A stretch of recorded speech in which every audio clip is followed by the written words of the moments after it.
Olá, eu sou a Lilian. Eu estou em parceria com o canal Regina Brasil TV. E hoje eu gostaria de vos apresentar uma excelente oportunidade de investimento imobiliário aqui no Brasil. Assista o vídeo a seguir e entre em contato com a equipe de corretores aqui no Brasil através do canal Regina Brasil TV.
Can we just talk? Can we just talk? Talk about where we're going before we get lost.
Olá, boa noite Portugal, boa noite Brasil. Estamos aqui no ar com alguns problemas técnicos, a gente pede muitas desculpas, imensas desculpas, porque nós nos atrasamos mais do que gostaríamos e a gente bem sabe que o nosso compromisso é também com você que está aí do outro lado.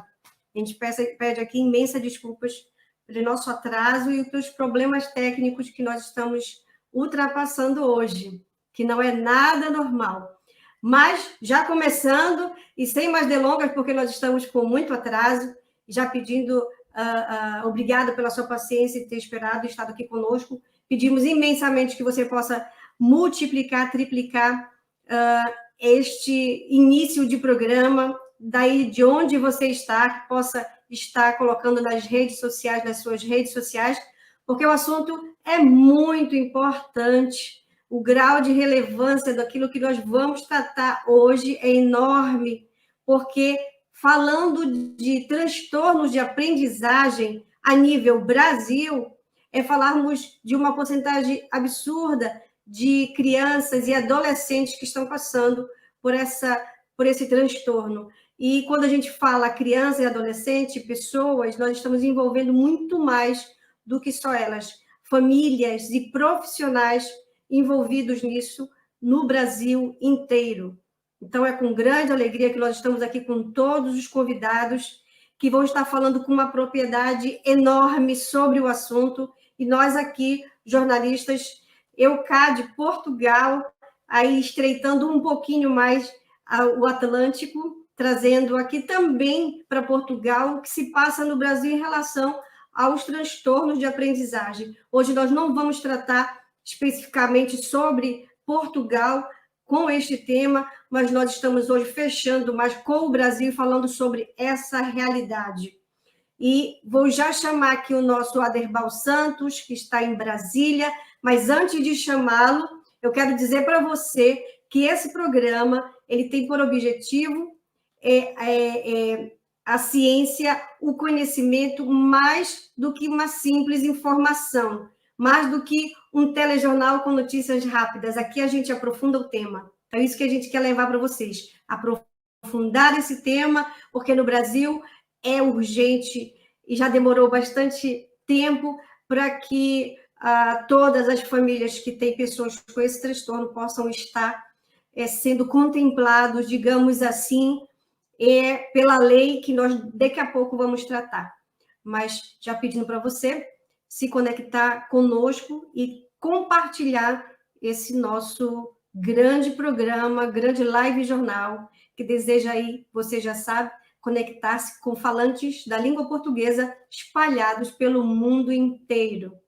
Então, Aderbal Santos, já vou chamar. Aderbal, tudo bem? Boa tarde aí no Brasil, Aderbal. Boa tarde, Regina Sena de Portugal. Olá, começa agora o Live Jornal. Você acompanha ao vivo aqui no canal Live Jornal Regina Brasil, direto de Portugal, e também pelo canal Brasília no Ar TV, direto de Brasília, aqui do Brasil. São exatamente 16 horas e 43 minutos. E eu gostaria de convidar você para se inscrever nos nossos canais. Se inscreva nos nossos canais, compartilhe essa live, dê o seu like, participe junto conosco, tire suas dúvidas, deixe seus comentários. O Live Jornal de hoje tem um tema muito importante: transtornos de aprendizagem, educação inclusiva da prática à teoria. Nós vamos falar sobre o projeto de lei que beneficia alguns alunos da educação básica com dislexia e outros transtornos de aprendizagem. Vamos conversar também com os nossos jornalistas, professores e especialistas. Nossa equipe de jornalista é composta, você já estava falando com ela, Regina Sena, lá de Portugal. Nós vamos também falar com Lúcia Andréia Reis, jornalista lá de Goiânia, e com Daniele Douich, também jornalista de Belém do Pará. Pois é, transtorno de aprendizagem, educação inclusiva da teoria, da prática. O que é isso? Pois é, na fase escolar, é muito comum que algumas crianças e até mesmo jovens apresentem dificuldades para escrever, ler e calcular. Mas, em alguns casos, a situação pode iniciar um transtorno específico de aprendizagem. Ou seja, quando o cérebro não recebe, não processa ou analisa as informações adequadamente. Mas, para falar disso, nós vamos conversar com os nossos entrevistados de hoje. Eu quero chamar um a um, que eles se apresentem. E, por favor, a professora Janaína Luiza de Carvalho, historiadora e psicopedagoga. Ela está aí com a gente? Olá, tudo bem, Janaína?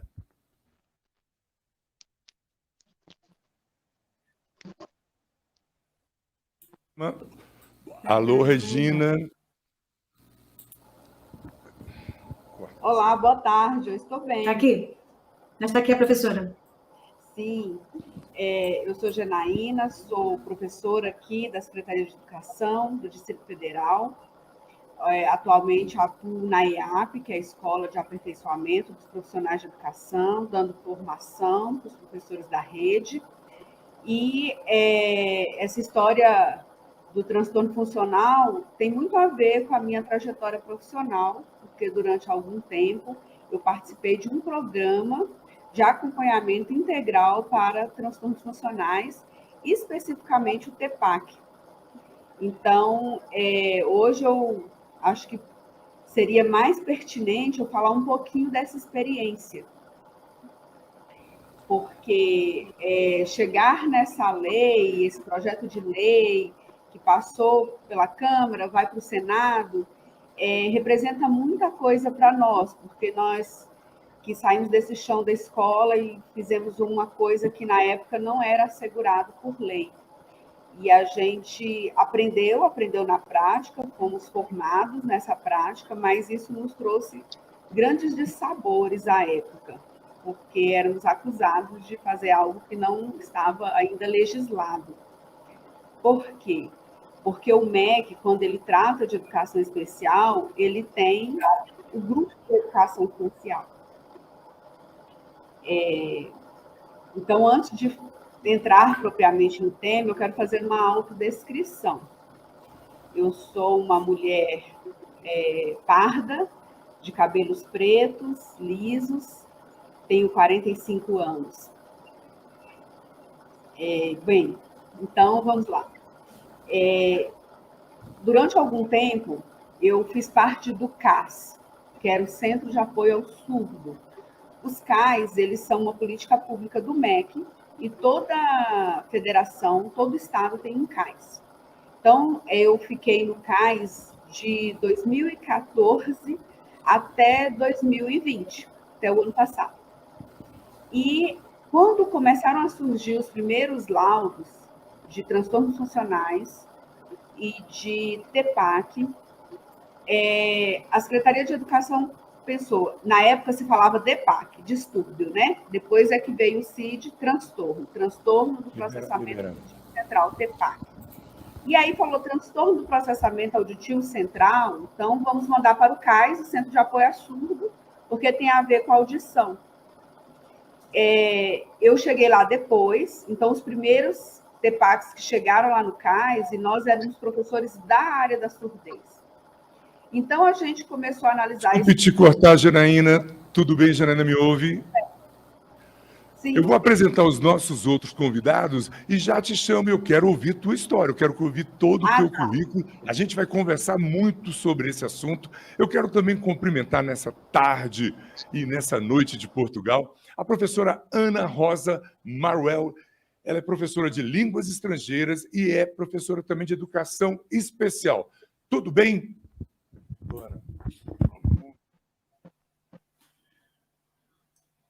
Abra seu microfone, professora.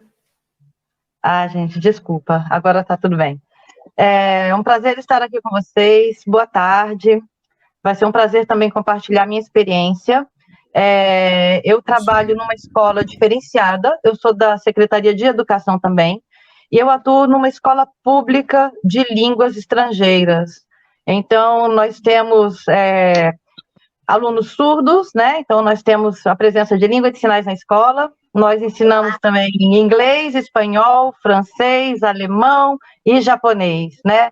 Então, o meu trabalho no ensino especial... Japonês, professora? Até japonês? Vou explicar melhor isso logo mais, né, na entrevista. Isso, no decorrer do programa. Mas é muito importante, tá? Esse é um modelo de escola que a gente tem só aqui em Brasília, que eu acho que vale muito a pena a gente divulgar, fazer esse modelo ser conhecido, porque essa questão da aprendizagem de língua, especificamente, ela ajuda na construção, assim, da identidade, da socialização, construção do raciocínio, né? Então, assim, vai ser um prazer falar dessa experiência. A minha função na escola, no ensino especial, é justamente garantir que a escola seja inclusiva. Então, a gente atua com os alunos, com os professores, com a gestão e também na militância, né? É daí que também a gente consegue esses documentos, que isso esteja na pauta da política, força política pública, para não deixar ninguém para trás. Nenhum aluno merece ficar para trás. Isso é verdade. Professora, me diga uma coisa, professora Ana Rosa, a senhora dá aula aqui em Brasília, no Centro de Línguas, na 613 Sul? Não, é na 907 Sul. no nosso edifício Elefante Branco, que é o edifício tombado aqui em Brasília, né? Ah, que legal. Então eu atuo Seja bem-vinda ao Live mais Jornal, viu? Seja muito bem-vinda ao Live Jornal, professora Ana Rosa.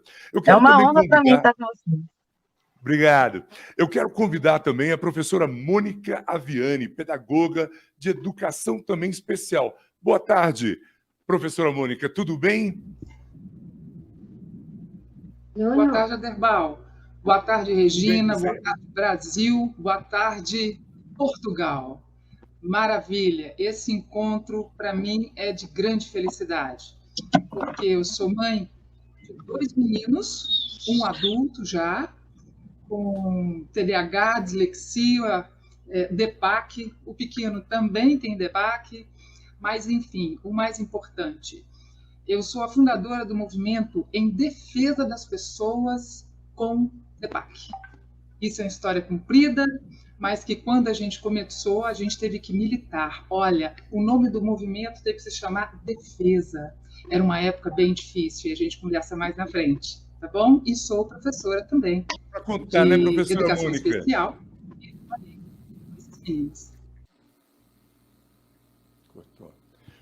Muito obrigado pela sua participação. Seja bem-vinda ao Live Jornal, professora Mônica. Eu quero convidar também agora para participar junto com a gente o professor Luiz Gustavo Varejão Cini, que é da Associação Brasileira de Dislexia, ABD. Boa tarde, professor Luiz. Tudo bem com o senhor? Boa tarde, Aderbal. Tudo bem? Gostaria primeiro de agradecer aqui o convite do programa Live Jornal para estar aqui dividindo a nossa experiência, os nossos conhecimentos junto com as demais colegas. Boa noite, Portugal. Vai ser um prazer estar aqui compartilhando essas informações, representando a Associação Brasileira de Dislexia, fazendo minha audiodescrição. Sou um homem branco, uso óculos, tenho o cabelo preto, tenho 31 anos de idade. Por minha formação, sou psicólogo e atuo como coordenador de projetos e pesquisador na ABD. Vai ser um prazer estar aqui com vocês e dividir esse momento, essa troca de experiência. Gente, eu quero agora ouvir, né, o boa tarde das nossas jornalistas. Dani, tudo bem, Daniele? Nossa jornalista lá de Belém do Pará. Tudo bem com você, Dani?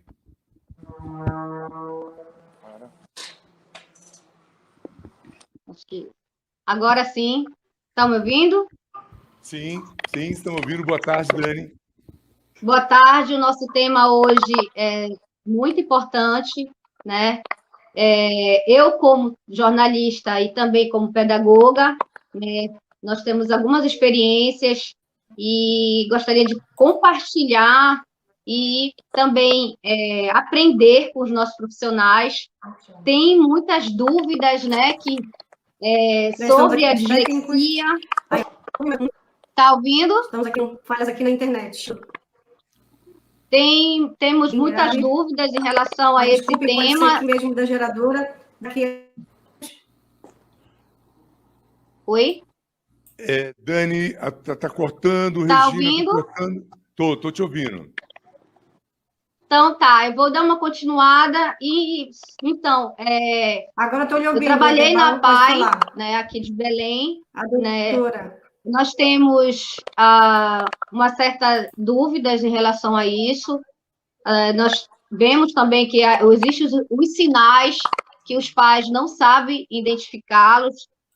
E é um tema que gera dúvidas, geralmente com os pais, né? Que ele depara com essa situação com os filhos e muitas das vezes não sabe para quem recorrer. O professor também não sabe, não está apto em lidar com esses alunos, né? Então, temos que saber lidar com esse tema, é um tema muito importante. Já agradecendo a presença dos nossos convidados aí. E vamos lá, é com você, Aderbal. Valeu, Dani, obrigado, viu, por sua participação mais uma vez com a gente, fazendo aí parte dessa equipe que só leva informação para o Brasil, Portugal e para o mundo. Eu quero agora cumprimentar a nossa amiga Lúcia Andréia. Quero saber se está chovendo aí em Goiânia, Lúcia Andréia. Como é que está o clima? Tudo bem com você? Boa tarde. Boa tarde. Não, a promessa de chuva. Vou ter alguém teclando aí que está bem atrapalhando aqui. Quem está teclando aí, fecha o microfone. Então, aqui em Goiânia o clima está quente. A promessa dos institutos de meteorologia é que hoje choveria, mas não está chovendo. Nosso tema, vamos a ele, é muito importante, relevante. Eu também tenho filhos com transtornos de aprendizagem, uma filha que, inclusive, foi aluna da Janaína lá no CAI, e também da Mônica, e ela tinha um primeiro diagnóstico de déficit de atenção, o primeiro ainda na alfabetização. Depois ela passou pela ABD, já mais velha, porque a gente estava percebendo que estava patinando. Então, o primeiro diagnóstico foi esse. Depois, quando ela teve um diagnóstico de dislexia, DEPAC, a gente trabalhou com ela e depois voltou. Aliás, foi na ABD. A ABD reavaliou o caso dela, que levei os laudos anteriores dos médicos e outros profissionais, porque é uma equipe multiprofissional. A doutora depois pode até explicar isso aí melhor. E, nesse momento, foi descartada a dislexia e dito que era déficit de atenção e DEPAC. Posteriormente, descalculia. Enfim, é muito difícil para quem tem um transtorno de aprendizagem superar todas as suas dificuldades. E a gente que é pai, mães, avós, ficam aí na luta para dar essa dignidade, essa autoestima para quem tem uma certa dificuldade de aprendizado. E que, quando isso ocorre, muitas vezes é mal interpretado como preguiça, falta de atenção, falta de interesse, e as crianças, os jovens sofrem com esse estigma. E que tão bons e tarimbados os convidados, vamos a eles, Aderbal. A dificuldade de aprendizagem é uma condição passageira, professora Janaína? A senhora que estava contando para a gente aí um pouquinho do seu currículo e eu te cortei. Tudo bem com a senhora? Boa tarde mais uma vez. A dificuldade de aprendizado é uma condição passageira?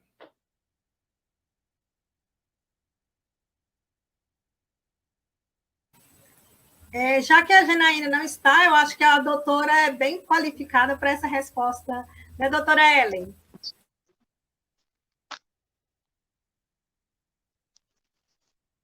O fone está desligado. Abre o microfone, doutora. E aí, estão ouvindo? Está ouvindo? Sim, estamos te ouvindo. A sua imagem sumiu, mas estamos te ouvindo, doutora. Por favor. Apareci? Pode. Mas estão me vendo agora? Não, ainda não. Ouvindo, mas não vemos. Deve ter fechado a câmera. Poxa, não está fechado, mas vou fechar e vou abrir de volta. Pronto, apareceu, será? Não. Gente, não sei o que está acontecendo, então. A internet, há tempo chuvoso no Brasil, né? Tem uns lugares que está fechado, a internet não está ajudando muito. Mas vamos fazer o seguinte, nós estamos com uma doutora que está nos ouvindo aí, né? Lúcia André, para quem você adicionaria essa pergunta agora? Voltou. Vemos. Doutora, pode responder. Sim. Vamos lá. Agora sim. Aí. Apareci agora? Então, eu acho que primeiro, Aderbal, talvez a gente pudesse fazer uma pequena consideração, né? Que as dificuldades de aprendizagem, conceitualmente, são diferentes dos transtornos específicos de aprendizagem. Tá? Então, transtorno específico, como o próprio nome diz, é um transtorno causado por um mau funcionamento na biologia ali cerebral, que faz com que a criança, com que a pessoa não aprenda adequadamente a habilidade acadêmica, como, por exemplo, a escrita, a leitura ou a matemática, né? Então, popularmente, a gente conhecia esses transtornos antes como dislexia, descalculia, etc.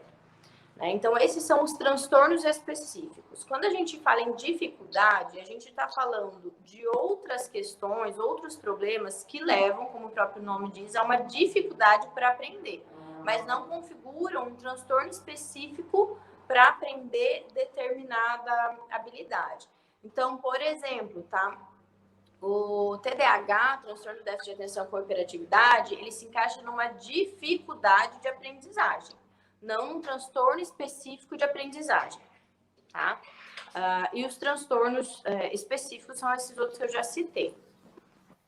Tá rodando aqui para minha imagem, não sei se vocês estão me vendo. Esses transtornos, quando a gente fala de transtornos específicos, né, da aprendizagem, a gente tem que lembrar que são transtornos de cunho genético, então é muito frequente que tenha na família pessoas com o mesmo transtorno, porém que anteriormente nunca foram diagnosticados, nunca foram avaliados, nunca foram tratados, né? Existe uma recorrência familiar bastante grande, é comum a gente ver irmãos com o mesmo transtorno, e eles tendem a melhorar muito ao longo da vida, mas as dificuldades, elas são persistentes num grau menor, conforme essa criança vai passando para a fase da adolescência e depois da vida adulta. Tá? Então, não sei se respondi a tua pergunta, se era exatamente essa, mas é isso. Legal, muito obrigado. Eu queria agora fazer uma pergunta para o doutor Luiz Gustavo. Como é que faz para a gente ter contato com a ABD? Existe alguma rede social, alguma página, algum telefone de contato? Para quem está nos ouvindo agora, falei assim, eu quero agradecer e me desculpar com nossos internautas, mas o Live Jornal está há mais ou menos 30 minutos no ar, passamos por um probleminha técnico, recebi aqui agora no WhatsApp algumas perguntas, por que está acontecendo isso? É a chuva, infelizmente. Eu quero agradecer de coração todo mundo que está participando com perguntas, e essa pergunta, doutor Luiz Gustavo, eu recebi de um internauta, ele quer saber como é que faz para entrar em contato com a ABD. Tem algum telefone, rede social, como é que faz para ser atendido? Bom, Aderbal, nós temos hoje, né, diversos canais de comunicação, então convido a todos a acessarem, conhecerem o site da ABD, que é o www.dislexia.org.br. Estamos também em todas as redes sociais, praticamente, né, o Instagram, o Facebook, no YouTube, no Twitter, enfim, só procurarem por Associação Brasileira de Dislexia, que certamente nos encontrarão. E será absolutamente um prazer atender todos, esclarecer todas as dúvidas, tirar todas as informações. E aproveito para deixar aqui o nosso contato do WhatsApp direto, né? Quem quiser e puder adicionar o contato da BD, vai ser um prazer, que é o 11 97809 9588. Muito obrigado. Eu queria saber do senhor o seguinte, o senhor também atende em consultório próprio, doutor Gustavo? Não. Dentro da minha área de atuação, né, com a ABD, né, com a Associação Brasileira de Dislexia, onde lá nós temos uma equipe multidisciplinar de avaliação e uma equipe interdisciplinar de avaliação. Então, nosso trabalho se restringe, de fato, à associação. Obrigado, meu amigo. Muito obrigado pela resposta. Eu gostaria de fazer uma pergunta que também chegou para mim agora e quero que quem quiser pode se manifestar. Eu quero deixar bem aberto aqui o nosso papo, o nosso diálogo com vocês, profissionais da área. Caso surja alguma pergunta direcionada para um profissional e algum outro queira complementar, pode ficar à vontade. Beleza? Vamos fazer com uma roda de conversa e tentar atender a demanda das perguntas dos nossos amigos internautas. Tem mais uma pergunta que é assim: com quantos anos acontecem os primeiros sinais de déficit de atenção e dislexia? Alguém pode se responder? Eu posso aproveitar aqui a oportunidade, Aderbal, para dizer que, por serem, né, dificuldades e transtornos específicos de aprendizagem, a gente começa a perceber os primeiros sinais e sintomas logo na idade da alfabetização, né? Então, nos anos iniciais, né, da escola, a gente já começa e tem a possibilidade de perceber os primeiros sinais e sintomas. Muito obrigado, doutor Gustavo. Tem mais uma pergunta, eu quero direcionar ela para a doutora Ellen. Doutora Ellen, quais principais sinais que uma criança apresenta, né, quando começa, no começo, da sala de aula, em casa? Quais são os primeiros sinais que uma criança apresenta que o pai pode prestar atenção? Eu acho, assim, como a gente está falando de vários transtornos, eu vou exemplificar com alguns transtornos, com alguns sinais do TDAH. Talvez as outras pessoas possam falar um pouquinho melhor dos outros transtornos, né, Aderbal?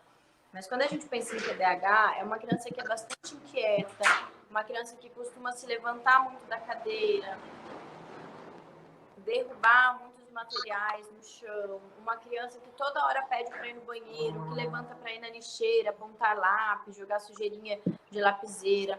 É uma criança que aparentemente está no mundo da lua, que presta atenção em tudo, menos ali no que a professora está ensinando. Uma criança que é bastante criativa, sonhadora, que quando a professora pergunta algo, por vezes ela tem respostas um pouco desconexas e não condizentes com aquilo que for perguntado, né? Então, esses são alguns sinais do TDAH em si. Doutora, perdão. Eu queria fazer uma pergunta agora para a doutora Janaína. Doutora Janaína, TDAH tem cura? Cura, eu não diria essa palavra cura. Se a gente for falar na perspectiva da educação, a gente faz uma reeducação. O TDAH, ele encontra novas rotas de aprendizagem, ele pode ser reeducado. E do ponto de vista clínico, se usa muito o termo reabilitação, que também é fazer com que ele consiga mecanismos de adaptação ao transtorno que ele tem. Então, a gente usa muito aquele conceito da plasticidade neurológica, em que o cérebro da criança ou do adolescente encontra novas rotas de aprendizagem. Obrigado pela resposta. Eu quero passar para a nossa jornalista, Andréia Reis. Tem alguma pergunta para os nossos convidados? Você, que além de mãe, militante, jornalista, entende muito dessa área, Lúcia Andréia. Sim. Eu gostaria de perguntar.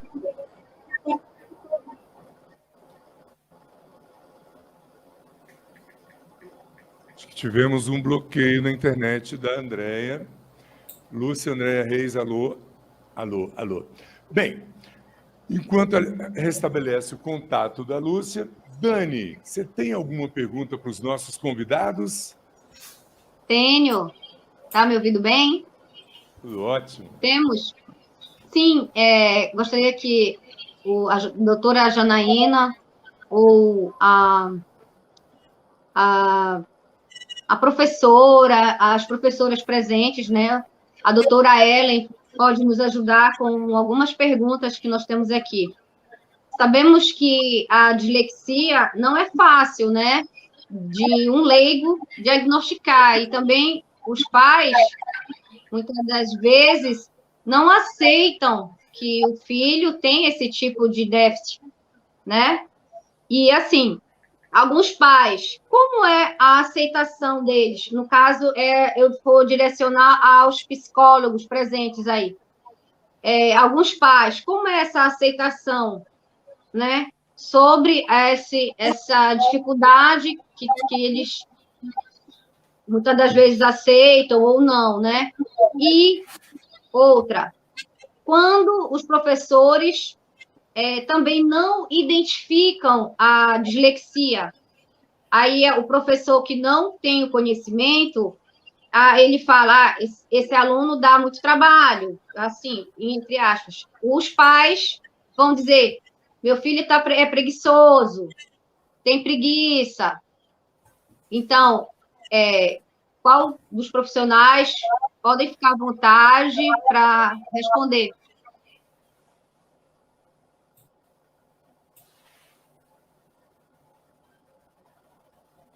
Fique à vontade. Pode ser a doutora Ellen, a Janaína, a professora psicopedagoga de Brasília, né? Pode ficar à vontade. Você gostaria de compartilhar aqui um pouquinho, então?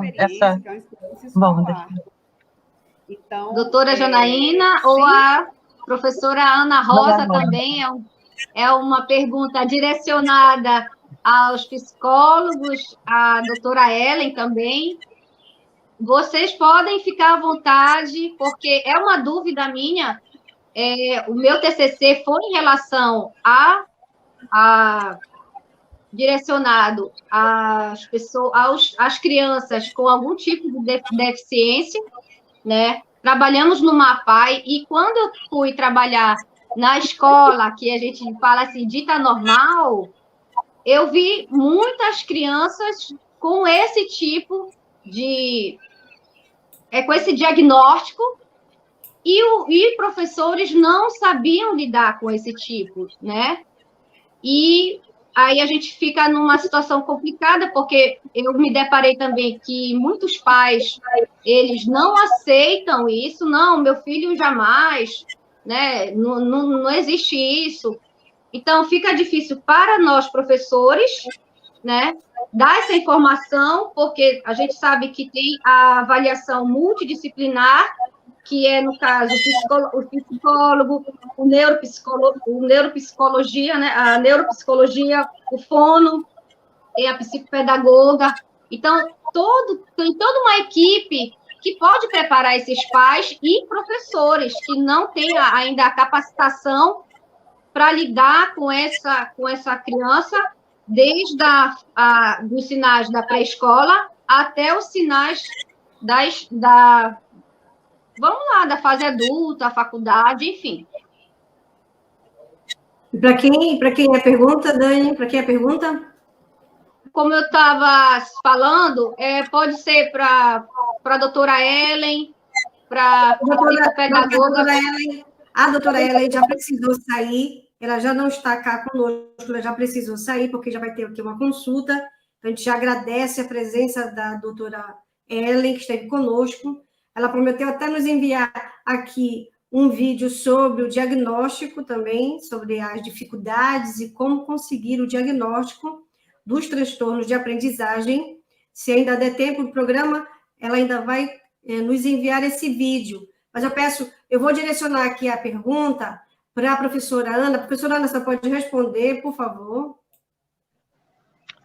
Então, é uma questão, assim, bem delicada que você colocou, né, porque é tão complexa essa questão, né, tanto dos transtornos como das dificuldades de aprendizagem, né, e tudo que esses estudantes passam na escola, e muitas vezes a gente vê que as pessoas, né, muito triste quando é a família, mas acontece, tentar simplificar tudo, né, com uma palavra simples, com 3 sílabas repetidas, que é o famoso mimimi, né? Então, eu já ouvi muito, tanto de pais, de alunos responsáveis, até de professores e às vezes até de gestores, porque dá trabalho você estabelecer esses novos caminhos, né? Igual a Janaína falou, né? Assim, são novos roteiros, novos caminhos que vão levar ele ao mesmo resultado que os outros também estão tendo.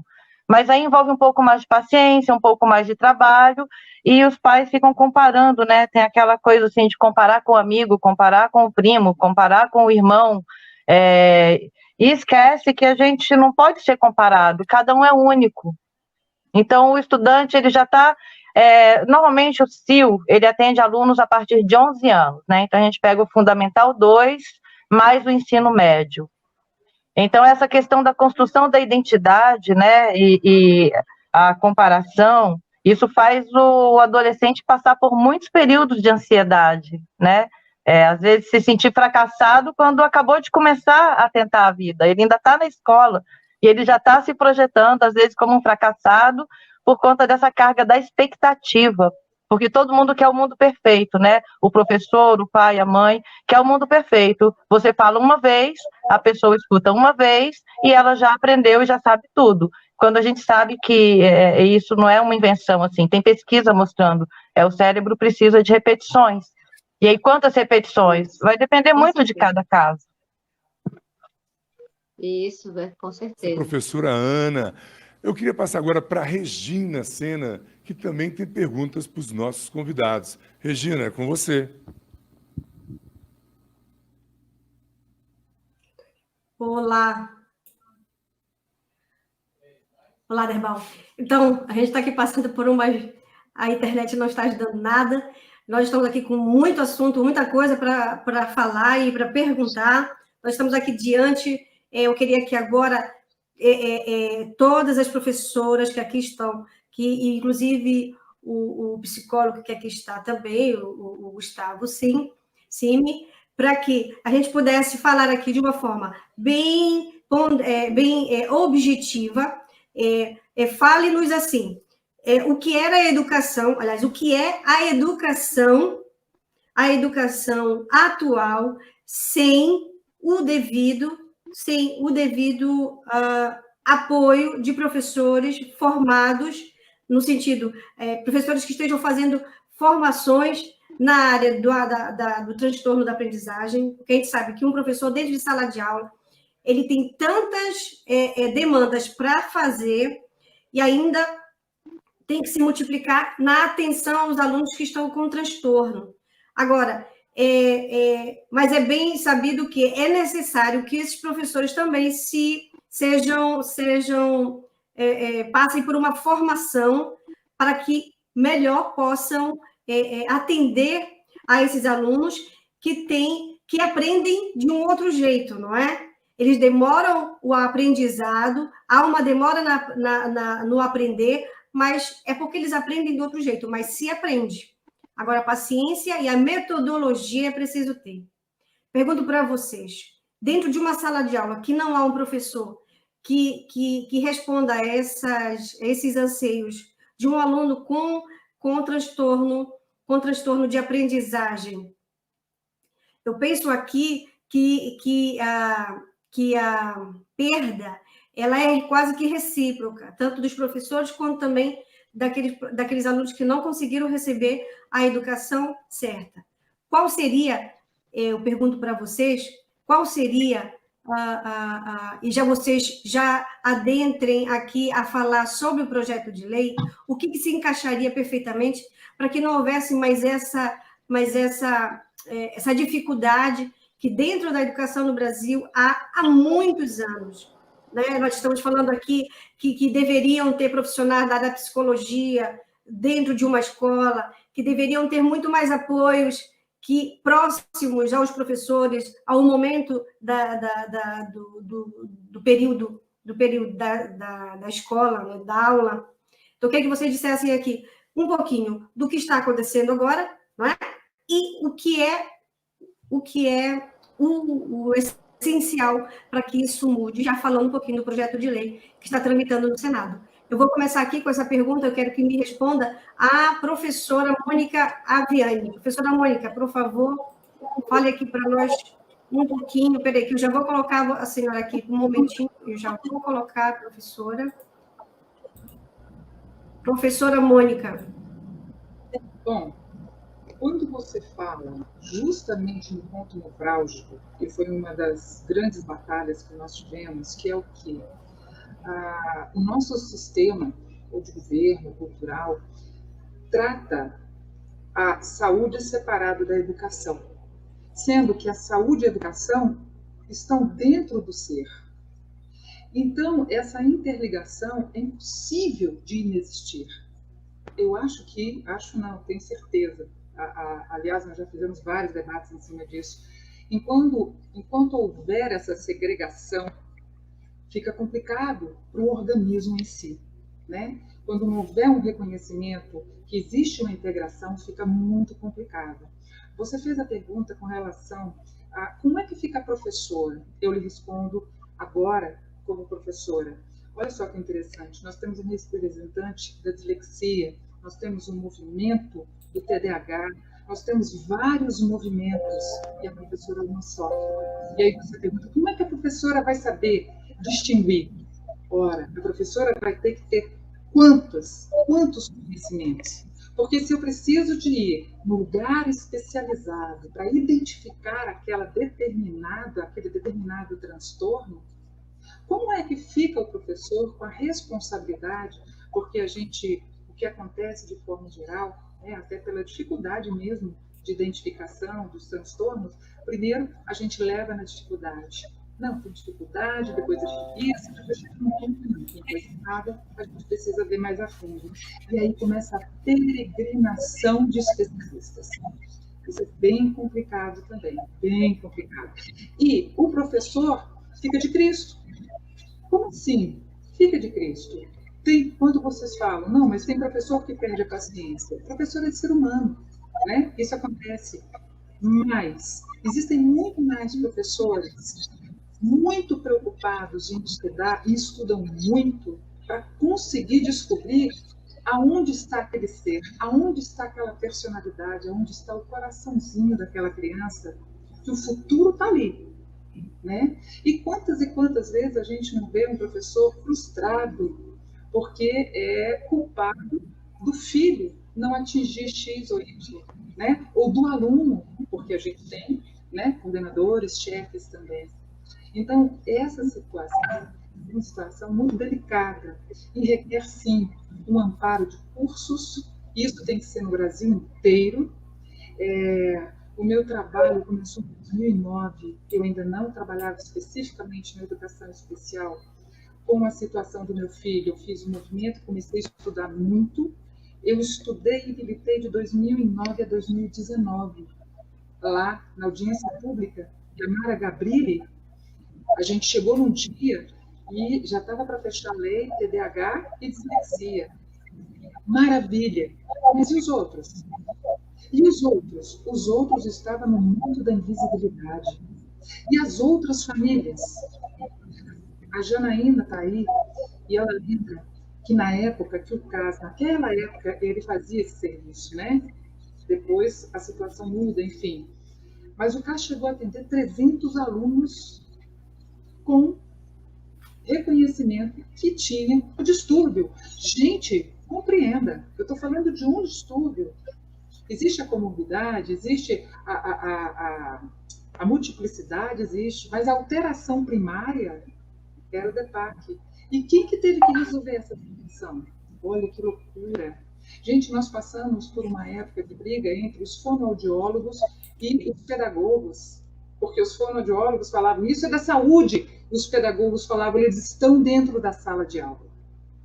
Então, essa é uma coisa extremamente importante, que se haja isso aqui, ó, que a gente consiga se unir, somar e multiplicar, porque o conhecimento ele tem que ser dividido, ele tem que ser multiplicado, porque em questão de sofrimento, gente, o sofrimento não é só da criança, sofre uma família inteira, o número de separações é altíssimo.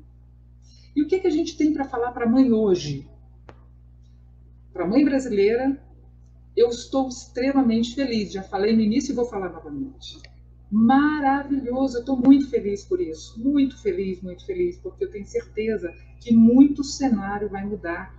Janaína lembra lá quantas crianças foi tida como deficiente intelectual e eram DEPACs. É real, gente. Vinha com laudo médico e eles não tinham. Então, a evolução do conhecimento é muito importante, mas a união é que potencializa isso e é extremamente importante. Vou ficando por aqui e a gente vai complementando. Muito obrigado, professora Mônica Viane. Jaqueline, e você? Sobre essa pergunta, o que você tem para nos falar? Janaína, então, Janaína, eu estou muito feliz, assim como Mônica. Eu entendo perfeitamente o sentimento de Mônica hoje, porque a gente caminhou um tempo juntas, né? Eu atendi filho de Mônica, atendi filha da Lúcia, atendi 2 netos da dona Márcia, que apareceu aí, neste programa que existia no CAIS-DF, que era o Centro de Educação de Surdos. Então, eu, inicialmente, era uma professora que me formei para atender surdos. Fui para o CAIS. O CAIS recebe os primeiros estudantes DEPACs. Na época se dizia DEPACs, agora se diz TEPAC. E aí, eu fui formada por uma grande colega de profissão, que é a professora Carla Silva, neuropsicopedagoga. Eu não entendia nada de transplante funcional, porque até está faltando aqui é uma explicação mais didática, porque a gente fala já como se todo mundo entendesse do que a gente está falando. Existe um grupo de educação especial no MEC, que são 6. Deficiência física, deficiência auditiva, deficiência visual, deficiência intelectual, transtorno do espectro autista, superdotação e altas habilidades. Esses estão amparados na lei. Os transtornos funcionais, que são, em geral, 10, TEPAC, TDAH, dislexia, descalculia, dislalia, descaligrafia, disgrafia, desortografia, transtorno de conduta, transtorno opositor desafiador, estes estavam no limbo, como Mônica disse, na invisibilidade.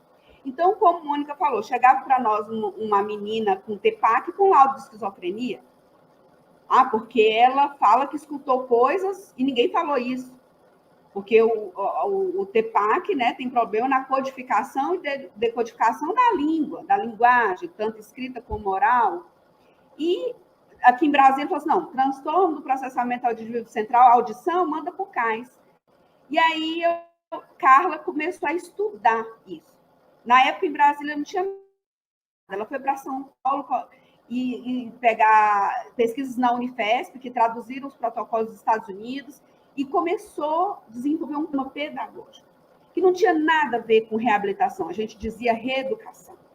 Mas a gente foi muito acusado, na época, pelos, como a Mônica falou, os fonoaudiólogos, vocês viraram clínica, né?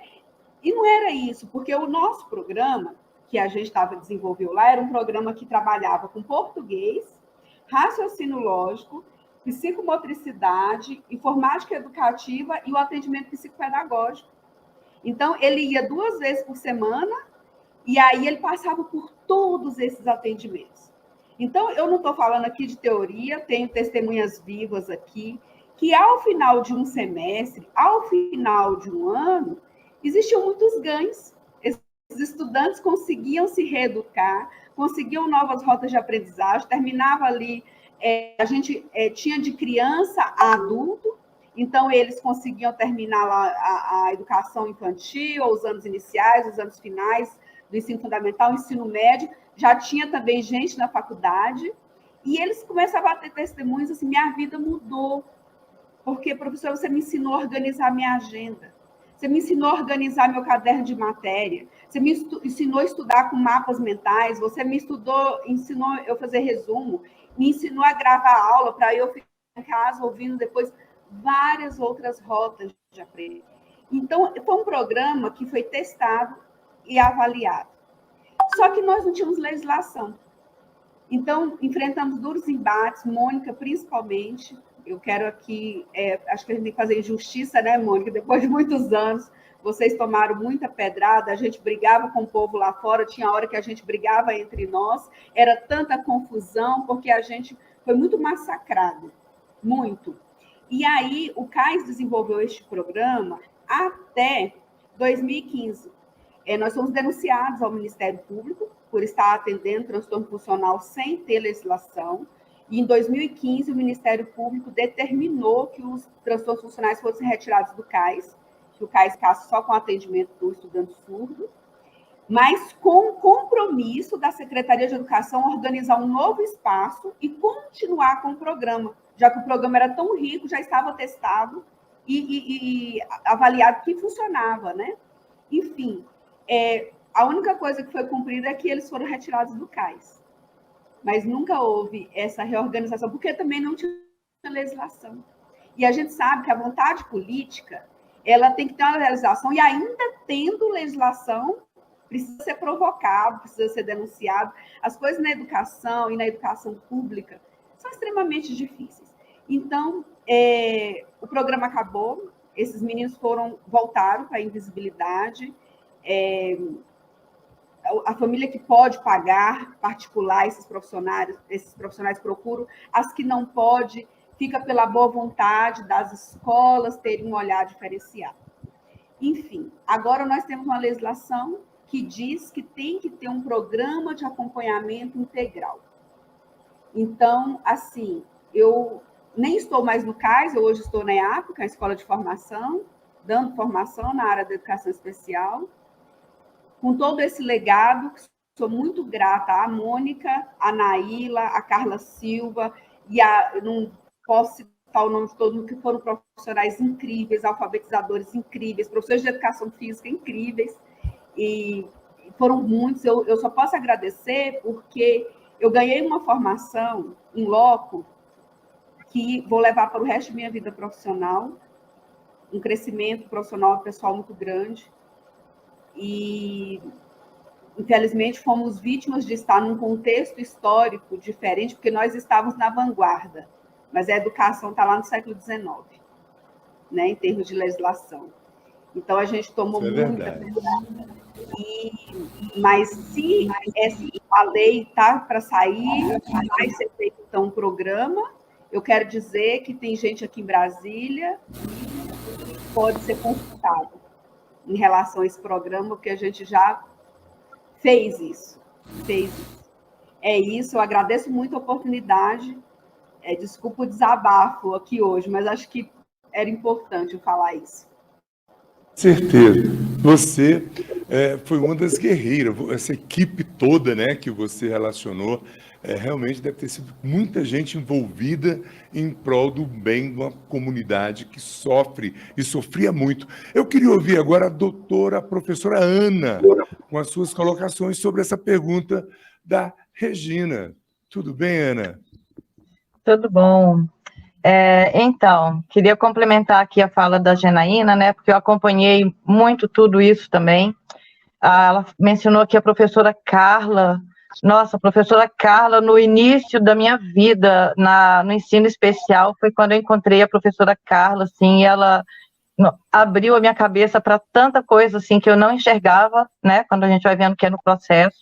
A Mônica Viane não sabe... lá de internet como eu. Tá cortando? Vamos ver. A Mônica... Vou tentar, porque aqui a chuva está chegando cada vez mais perto aqui na janela. Vamos ver se chega. A Mônica não sabe, mas há 10 anos eu assisti uma palestra da Mônica Caviani, que também foi marcante para mim, né? E, enfim, você falou aqui da formação, como que fica, né? Assim, a escola agora, a escola antes, né? E agora com esse novo decreto. Então, eu vou só lembrar assim, o tanto que a gente já avançou em termos de educação. Só que são avanços que dá trabalho para você manter. Não é fácil, você vai conquistando e depois tem que lutar para manter, né? Então, a gente atendia na nossa sala de recursos os alunos com TDAH e DEPAC, junto com os alunos das deficiências, né, que a Janaína citou, né? De paralisia cerebral, síndrome de Down, né, autismo, enfim.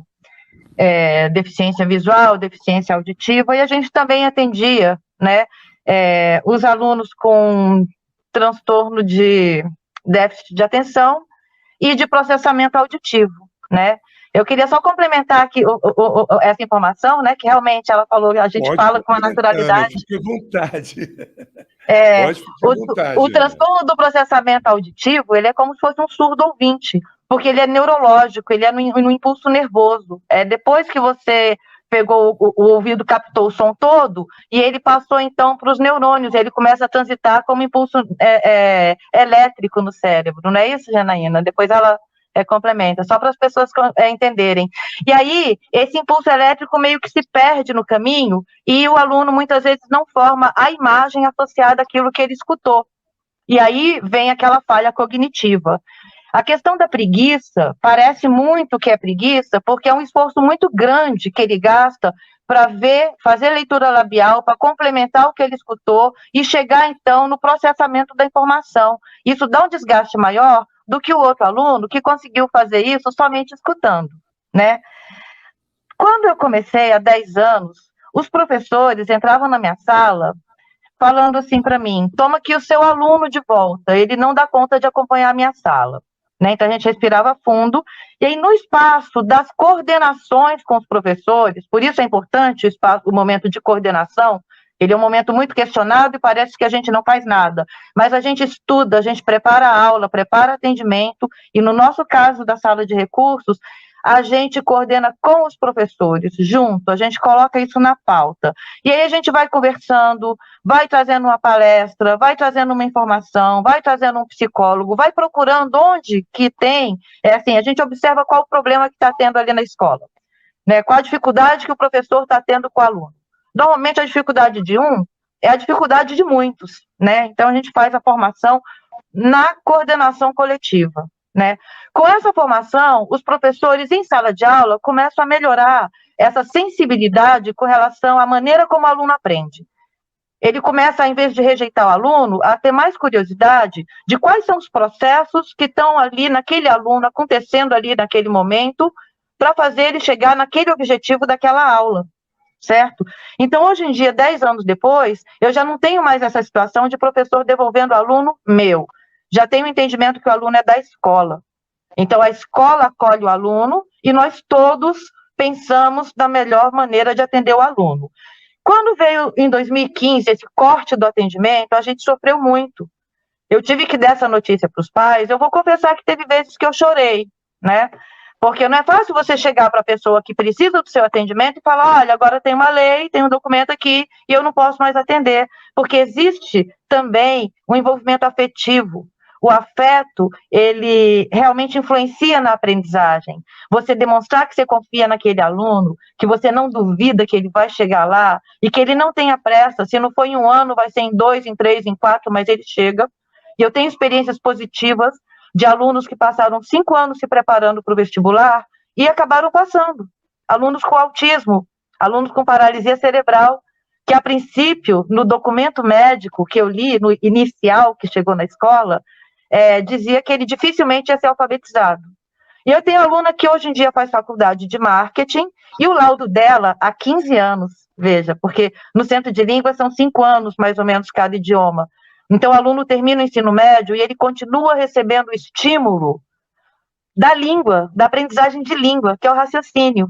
Então, ela é uma escola muito importante nessa transição, quando o aluno ele não consegue automaticamente sair do ensino médio e entrar numa faculdade ou no mercado de trabalho, né? Ele fica ali, é como se fosse hibernando, mas ele está sendo preparado, porque na minha escola nós trabalhamos 4 habilidades, né? Nos centros de línguas, eu falo na minha escola, mas todos, que é falar, ler, ouvir, escrever.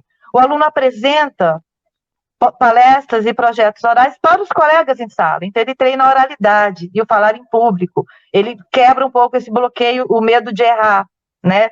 Ele aprende a escrever, essa escrita contínua, e também em outras línguas, ela força a memória, ela força a comparação com o português, ela melhora com o português, melhora na memória, adquire mais vocabulário, e acaba conseguindo superar aquilo que você falou antes, né? Que parece como se fosse uma cura, mas ele acaba conseguindo superar muitas das dificuldades, sejam elas genéticas, seja de transtorno, seja alguma coisa passageira, porque às vezes pode ser uma situação de abuso emocional, abuso na família, né? Então, assim, hoje em dia os professores, eles já têm a curiosidade de saber a história do aluno, ele não vem devolver o aluno, né? O professor agora, ele consegue influenciar a turma e a turma acolhe. Então, a gente chegou a ter o diplomazinho de aluno anjo. E aí, a partir de 2015, a gente criou um sistema de monitoria. A gente pensou, a gente não pode atender o aluno, mas a gente não pode matar sonho de ninguém, a gente é escola. Por que serve a educação? Para você saber traçar caminhos que vão te levar aos seus sonhos. Como você vai fazer os seus sonhos serem as suas metas, e eles se concretizam. E você não é melhor nem pior do que ninguém, e ninguém é melhor nem pior do que você. Então, é para isso que a gente está ali, né? Então, hoje em dia, com esse projeto de monitoria, ele foi pensado para os DEPACs e para os TDAHs, ele acaba atendendo a escola inteira. E os alunos acabam melhorando, os que frequentam o serviço, nem todos conseguem frequentar por questões de agenda, mas os que conseguem frequentar, melhoram. O aluno que está ali ajudando o seu colega, ele sai assim com a autoestima lá em cima. Ele se sente muito útil, né? Porque ele está ali exercendo um papel de um professor, né? Tipo um complemento, apoiando, né? Então, é uma série de influências e elas vão longe. Essas influências, elas vão muito longe e elas acabam ajudando, sim, a mudar daqui a alguns anos a sociedade. Não é uma coisa que você vê imediata, igual uma mudança tecnológica de um iPhone ou de um modelo de carro de um ano para o outro. Ela é uma mudança consistente que envolve, assim, você realmente continuar se preparando, né? Os professores também já entenderam que essa preparação é responsabilidade nossa. Da mesma forma que o arquiteto hoje em dia não usa mais a prancheta, ele já tem programas que ele teve que aprender. O médico, ele já não opera ali, por exemplo, ele não vai serrar um osso para chegar no coração, ele já vai usar um robô e ir pela veia. E o professor também, certo? Nada terminou quando você terminou a faculdade. Assim, o conhecimento seu, ele não acabou ali, não foi o ponto final. Ali começou tudo e você tem uma responsabilidade de continuar a sua formação. Então, hoje em dia, não existe mais esse argumento, não estou preparado. Os professores foram perdendo o medo. Então, ao perder o medo, ele também ajuda o aluno a perder o medo, porque ele acolhe. O aluno vem com medo do que o professor vai fazer com ele, né? Quando ele vê que o professor ele já tem a mentalidade acolhedora, uma sensibilidade assim desenvolvida, né? Então, tudo funciona mais facilmente, né? E aí você vê mais resultados no aluno. Então, era só isso que eu queria complementar. É muito bonito isso da união faz a força, né? É um trabalho mesmo de equipe. A saúde e a educação realmente tem que estar muito junto. A educação é aquela que não acredita no que a saúde está lhe falando quando vem um laudo que aquele aluno não tem potencial para aprender. A gente é aquele que está ali sendo desafiado, porque todo mundo tem potencial, todo mundo tem talento, todo mundo tem uma inteligência, e a gente está ali desenvolvendo. Oh, desculpa, é isso.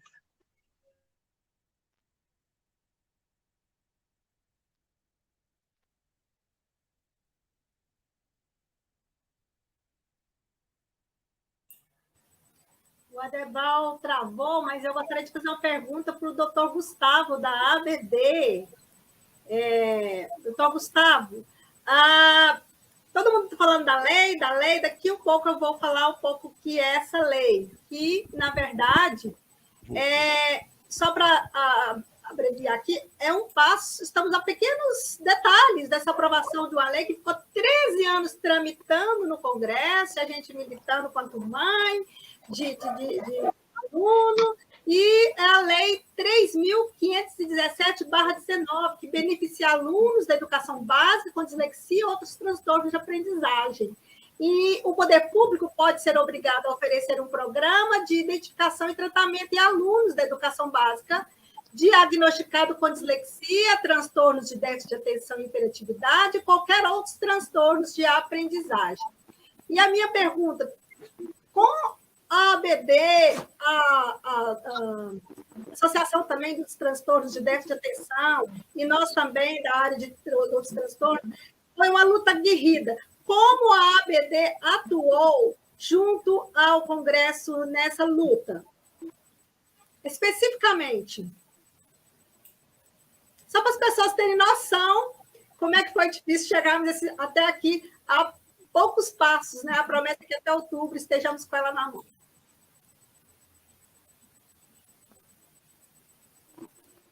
Ele parece que caiu. Conexão dele. O professor está escutando? Lúcia?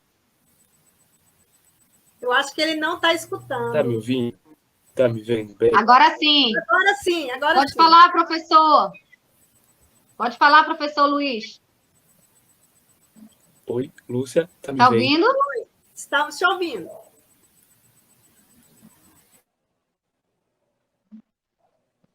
A internet dele está um pouquinho lenta. Oi. Vocês estão me vendo? Estão me ouvindo? Sim, sim, Sim. pode falar. E agora? Melhorou? Já melhorou. Pode responder. Pode responder. Lúcia, o senhor entendeu a pergunta, professor? Melhorou? Da jornalista Lúcia? Professor Luiz? Eu acho que está com uma falha lá, pegar Lúcia. a pergunta de forma inteira. Então. Eu não consegui pegar a pergunta inteira, mas eu acredito que eu entendi que é para a gente falar sobre o PL 3517 de 2019, é isso? Isso. para dizer para a gente todos nós estivemos engajados, né? Os pais, as associações, e vocês da ABD e da Associação de Transtorno de Déficit de Atenção meio que puxou à frente, porque no começo era só dislexia e transtorno de déficit de atenção. A gente buscou a deputada Mara Gabrilli na época e pedimos para ela incluir os outros transtornos. Mas vocês estavam já com o carro-chefe. Como foi essa trajetória que durou 13 anos para que estivéssemos do ponto que estamos a um passo da lei nas mãos?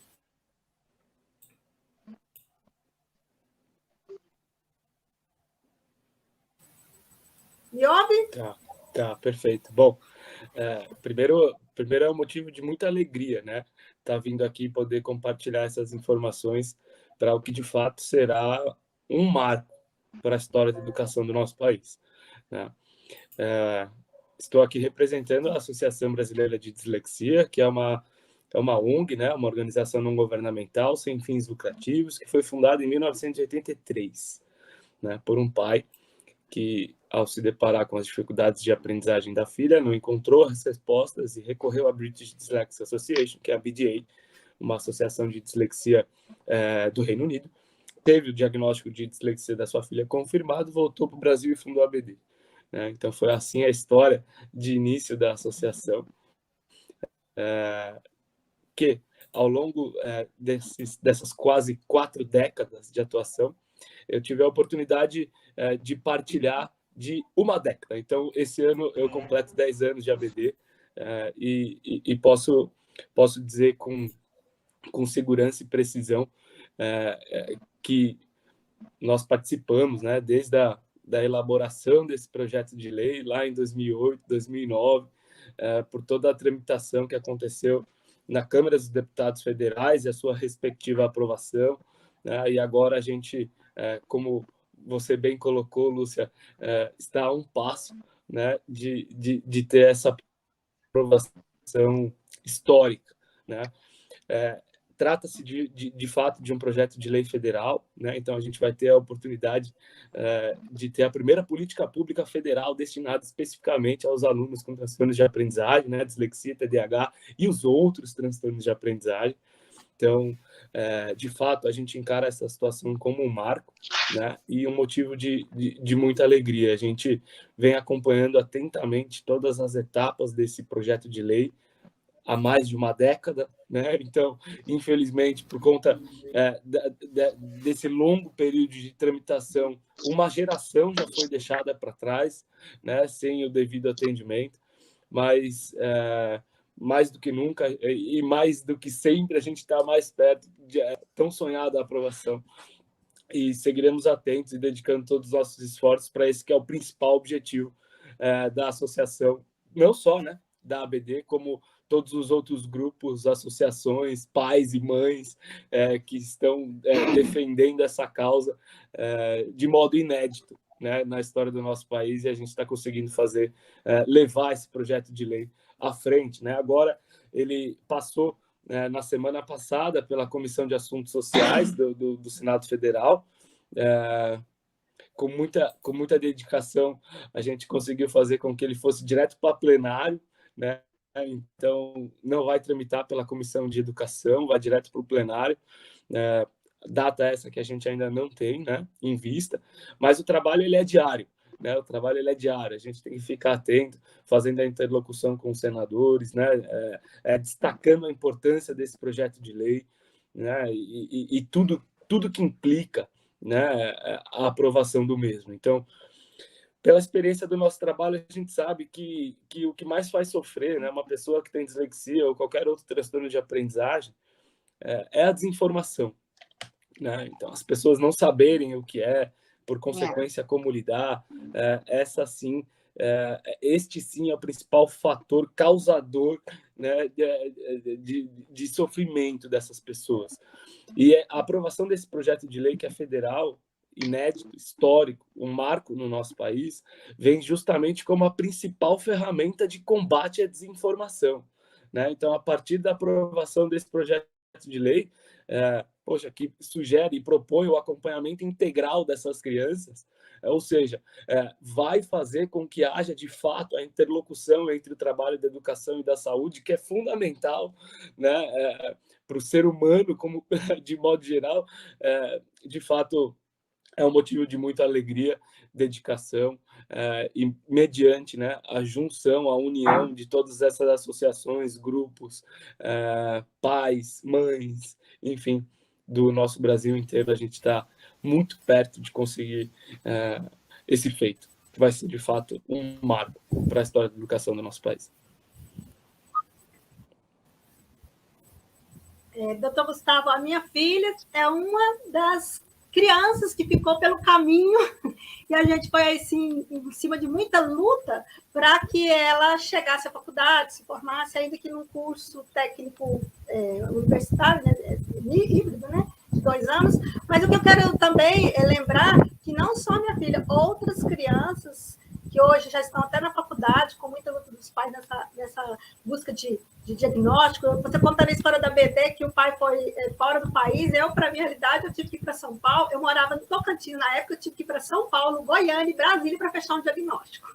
Era, assim, uma via sacra, porque são muitos profissionais, né, que são os responsáveis, né? Fonoaudiólogo, oftalmologista, neuropsicólogo, neurologista, é uma gama de profissionais para fechar um diagnóstico. Você chega na escola, a escola põe em dúvida.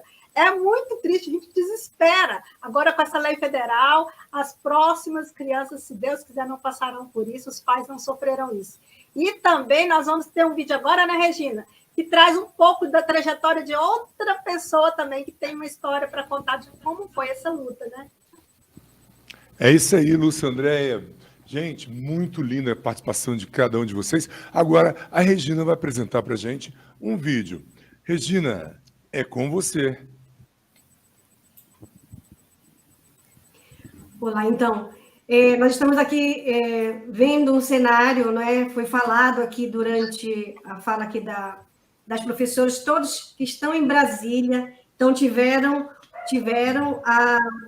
aí a graça de estar nesse início da luta, né? Assim como a BD, as outras associações também, né? Dessa luta para que a população brasileira fosse contemplada com essa graça, porque digo que isso realmente é um feito, vendo que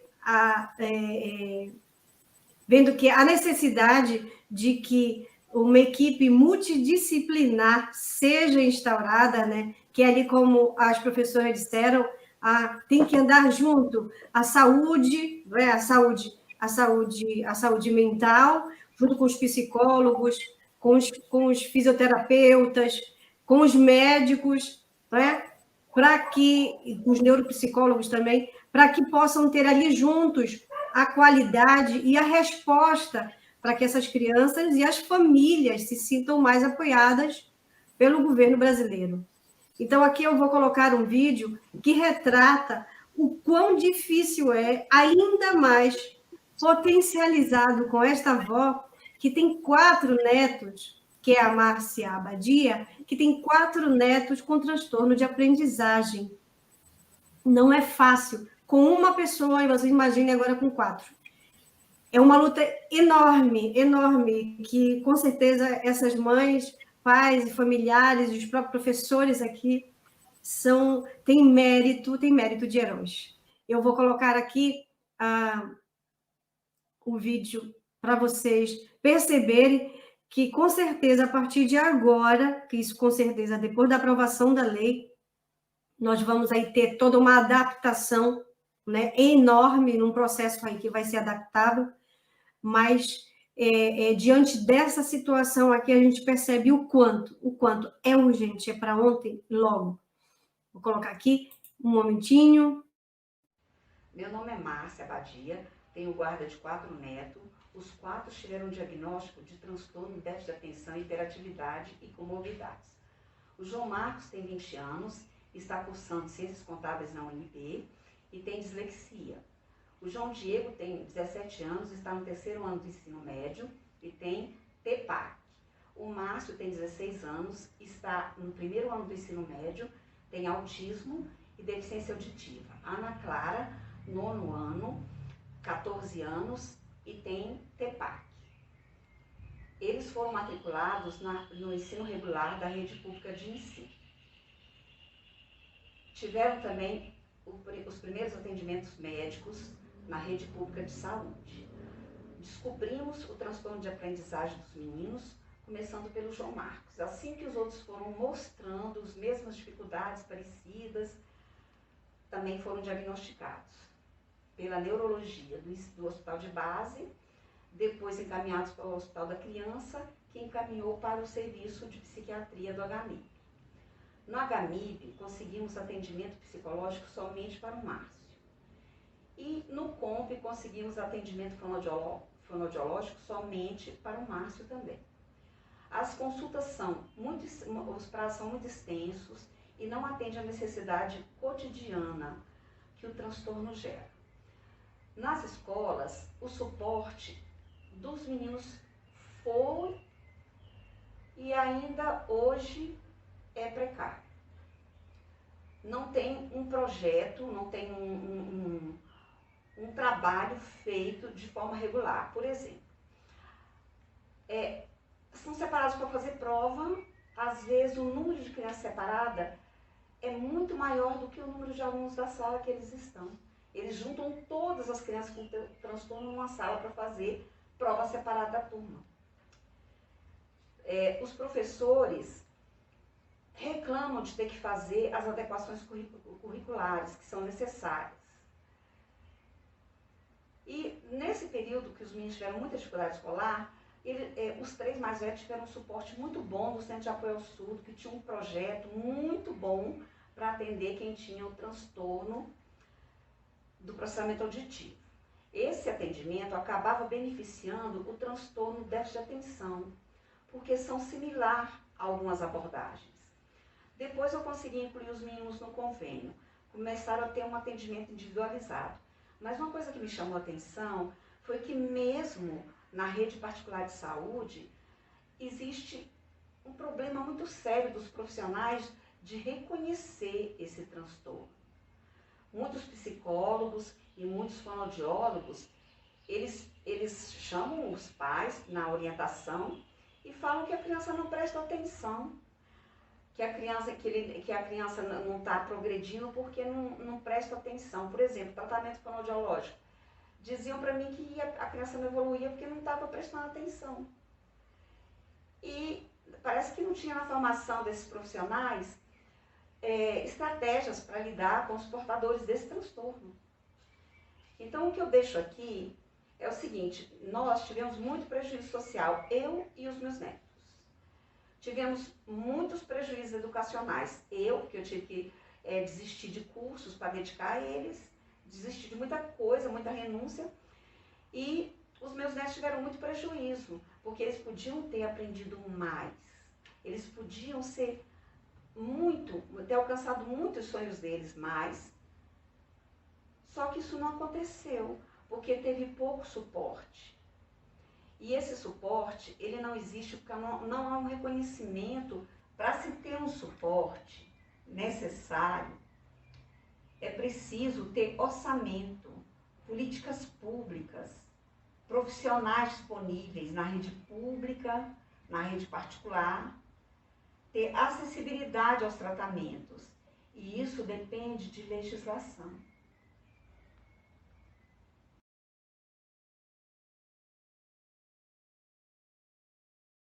Professor, tenho uma pergunta para o senhor, enquanto a Regina coloca a matéria no ar. Eu queria saber se no seu consultório, você é psicólogo, né? Quando no seu consultório, não sei, né, também, não sei, mas só você pode me responder. Quando um adulto se autoavalia e reconhece que tem o transtorno da dislexia, como que esse adulto, ele chega no seu consultório? É difícil essa aceitação? Demorou? Porque na sua fala, você fala que a desinformação é o que mais prejudica hoje o diagnóstico, tanto de pais quanto de professores que ainda não têm a preparação, mas com a fala da professora Mônica, né, se eu não me engano, salvo engano, hoje já temos uma boa base com os nossos professores. Mas, como você é o psicólogo, quando esse adulto ele chega, se autoavalia e fala, eu tenho uma certa dificuldade, né? Qual seria essa minha dificuldade? Na verdade, ele chega no seu consultório para saber o que é, né? E como é que esse adulto chega? Ele chega, sei lá, triste, chega, não sei lá, destruído, porque ele tem um transtorno que ele não consegue identificar. Qual é a sua avaliação com relação a como é que esse adulto chega? Não, no caso, agora eu estou falando de adultos, porque a desinformação faz com que esse adulto chegue já tarde, né? Para saber que ele tem uma certa dificuldade de aprendizagem. E, na verdade, doutor, ainda reforço. Esse adulto, ele sofreu a sua infância toda, né? Ele sofreu a sua infância toda pelos pais, pelos seus irmãos, na sua comunidade, toda uma dificuldade que ele está passando e passou. Já adulto, ele já tem não só dislexia, ele já tem outros transtornos que ele foi adquirindo devido um só. Perfeito, muito boa sua colocação. Nós atendemos a todas as faixas etárias, né? Então, crianças, adolescentes e adultos. O diagnóstico ele é possível, né, que seja feito em qualquer uma dessas faixas etárias, né? Claro que quanto antes for feita a identificação, né, por meio de uma equipe multidisciplinar, assim que deve ser feito o diagnóstico, né? Então, passar pela avaliação neuropsicológica, fonoaudiológica, psicopedagógica, além dos exames complementares, né, tais como a audiometria, o processamento auditivo, uma avaliação Mas, doutor, rapidinho, na fase adulta, ele passa pela avaliação multidisciplinar? Sem dúvida. Ou ele vai direto ao psicólogo? Que seja feita a identificação, não só da dislexia, mas de qualquer outro transtorno de aprendizagem, faz absolutamente fundamental a avaliação multidisciplinar, independente da faixa etária. Né? Então, depois que fez o diagnóstico, não é isso? Desculpa, eu não entendi. A avaliação multidisciplinar, ela foi feita depois que ele identificou, né? Todo esse processo. A avaliação multidisciplinar é o diagnóstico, né? Então, para que seja feita a identificação, ou seja, para que se tenha um diagnóstico conclusivo de dislexia ou de qualquer outro transtorno de aprendizagem, se faz necessária a avaliação multidisciplinar. Né? E essa avaliação multidisciplinar, ela é composta pela avaliação neuropsicológica, fonoaudiológica, psicopedagógica, além de exames complementares, tais como a audiometria, o processamento auditivo, uma avaliação do processamento visual, a avaliação neurológica, ou neuropediátrica clínica, né, dependendo da idade do paciente. No caso de adultos, quando se faz um diagnóstico conclusivo, a gente chega à conclusão de um diagnóstico de dislexia, por exemplo, a característica comum, o sentimento comum que a gente percebe desses adultos é de alívio, né? Alívio, justamente por conta do que você bem colocou, Daniela. Assim, são pessoas que passaram por todo o processo de educação da sua vida, né, com frustrações, superam esse momento, né, porque são pessoas que têm recursos cognitivos e intelectuais suficientes para superar qualquer momento, né, a dislexia ou qualquer outro transtorno de aprendizagem não é um fator impeditivo para nada na vida de ninguém, né, então essas pessoas passam por esse momento, só que com marcas, né, com bastante sofrimento. Isso, quando vai chegar já no adulto, o sentimento, quando eles têm um diagnóstico de dislexia, por exemplo, é mesmo de alívio, assim, poxa, sabe, sei que não sou burro, né, sei que o que eu tenho agora tem um nome, né, enfim, esse sentimento é muito comum, né, após o diagnóstico de um adulto. E as consequências emocionais são unânimes, né? Com doutor, certeza, por experiência, só rapidinho, por experiência própria, com essa sua fala, eu digo assim, eu tive um câncer na minha fase da minha infância e eu demorei muito a ler, né? Eu demorei muito a ler. Eu fui uma dos meus irmãos que demorei muito a ler. Na verdade, eu li lá para os meus 13, 12 anos. Demorei muito. E por que essa pergunta? Porque eu sofri muito na escola, sofria com meus irmãos. Antigamente, ninguém falava bullying, né? Não existia, não era bullying a fala. Mas aí meus irmãos, a coisa de irmão, né? Ah, burra, tu não aprende. E na comunidade, você também, olha, ela é burra. Devido a esse câncer que eu tive na minha cabeça, eu demorei muito a aprender a ler. Quem me alfabetizou foi minha mãe, né? Então, assim, eu pensei, aí a minha mãe identificou tudo isso, né? Só que com o trabalho dela, com o trabalho também que ela é professora, e com os trabalhos dos profissionais, eu fui trabalhando tudo isso. Só que o problema maior de tudo, eu acho assim que é a autoaceitação, né? A autoaceitação e ao meu redor, muitas pessoas ainda não têm essa abertura, digamos assim, para entender. Tu não aprende rápido, tu não pega rápido. Tanto que eu não tenho vergonha de falar. Para que eu possa mesmo... Eu gosto do papel e da caneta. Quando sempre eu vou fazer alguma coisa, eu gosto de escrever. Tudo eu escrevo. Assim, cada pessoa, né, tem a sua, como a professora Mônica falou, tem a sua diferencial. E eu pego mais assim na caneta e no papel. Né? Dani, com a ajuda... Só uma interferênciazinha aqui. Eu gostaria de já estar encerrando a minha participação, porque eu estou aqui sem energia, né? Podem perceber. Nossa! Meu Deus do céu! E antes de encerrar, eu gostaria de pedir para a Mônica contar um pouco do que foi a sua experiência como mãe e também o que levou ela a especializar como professora, como pedagoga, nesses casos de transtorno.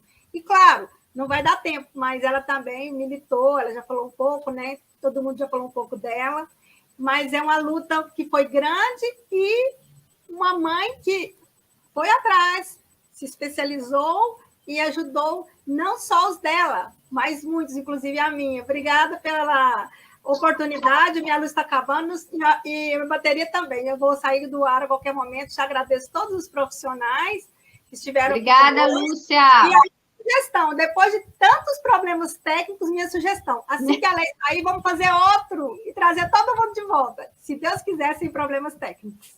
Fique com Deus, obrigada.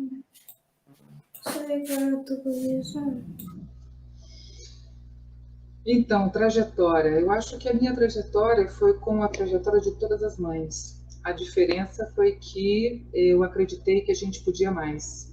Eu acreditei que a gente podia se unir, eu acreditei na união, me uni aos pais, quando, embora eu tenha sido líder e tenha trabalhado 24 horas por dia, eu trabalhava, para me comunicar, eu trabalhava de meia-noite até 2 horas da manhã, religiosamente, todos os dias, de domingo a domingo, para conseguir montar essa situação, né?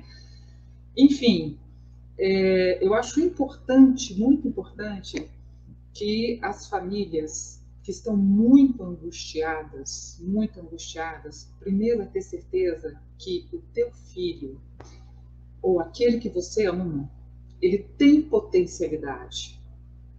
E ele não tem culpa se a escola, se os médicos, né, se a saúde, se a educação ainda não tem entendimento o suficiente para encontrar. Então não existe essa questão de que ele não vai dar conta, né? E outra coisa que eu acho muito importante enquanto profissional é que a gente tenha muito clareza que o corpo é um só, né? Corpo, mente, espírito é um só. Então, quanto mais unidos nós estivermos, vai ser muito mais fácil. Por que eu falo isso? Porque eu fui ameaçada de processos desde o Conselho de Fonoaudiologia até a própria Secretaria de Educação, né? Mas não tem jeito. mãe. Eu sou mãe antes de qualquer coisa. Não ia para lugar nenhum esse negócio, entendeu? Conheci a ABD, levei meu filho à ABD, porque em Brasília não estava dando conta, e aí eu agradeço muito a organização, a receptividade que nós tivemos lá, o trabalho de ponta, né? Eu sou mais uma a falar sobre isso. Maravilha, maravilha, aprendi muito com a ABD, né? Ele foi diagnosticado com dislexia também e outros tantos transtornos com diagnóstico, mas, enfim, o mais importante é a gente ter essa clareza. E não poderia deixar de repetir aqui a Carla Silva, né? Pedagoga, psicopedagoga e um monte de outras coisas, de títulos que ela tem, que nenhum é maior do que o coração e do que a força e do que a competência dela perante o ser humano.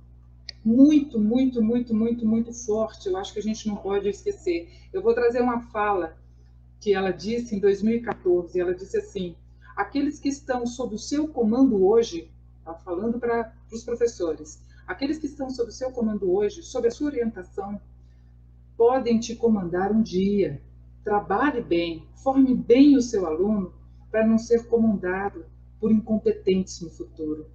Seja rigoroso, mas sem perder a afetividade. Lembre-se de que o fim de tudo é ser humano.